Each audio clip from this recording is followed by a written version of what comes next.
Hi, my name is Andrea Yoder-Clark, and I'm the Director of Research and Evaluation for the Institute for Entrepreneurship and Education at the University of San Diego. At IEE, we are working on transforming education through innovative technologies in our region's schools. We are applying for funding from the Alliance Healthcare Foundation to support the work of building innovation clusters here in San Diego. Why is this necessary? Recently, the San Diego Workforce Partnership just released data around their priority sectors. There's 5 of them. All of them fit into what we would call our information age economy. And in these reports, hiring managers identified the largest challenges they're facing in recruiting new hires. 67 to 90% of these hiring managers identified that they were having a hard time finding qualified applicants with what we call 21st century skills. The 2 skill sets that were most universally identified across all the priority sectors were critical thinking and problem solving, as well as communication skills. The research over the last 10 years in education has also identified that there's a large gap between our schools meeting these 21st century skill needs and the workforce need for hires that have these skill sets. So what we're proposing to do with the funding that we're asking for is to create innovation clusters here in San Diego.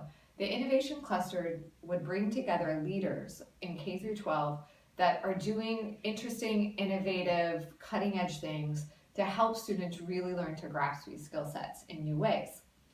Well, how do we know who these leaders are?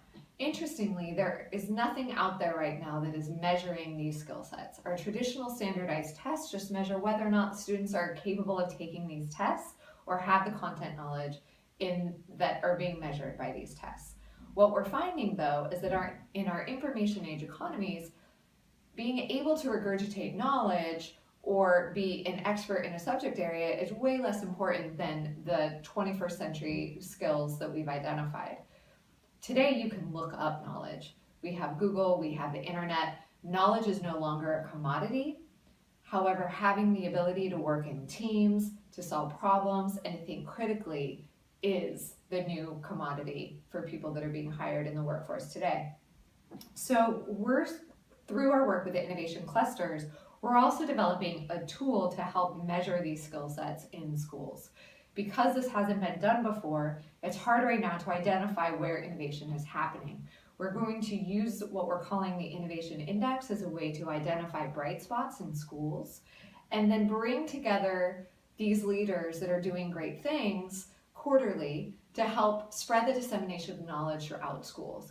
Currently, we have 3 school districts that are on board and have participated in our pilot of this index and are very interested in being a part of this larger work. We're working with Del Mar Union, we're working with South Bay Union, as well as Chula Vista Elementary. What we're finding is that there are, in our early stages of the data, there really are some great innovation hotspots.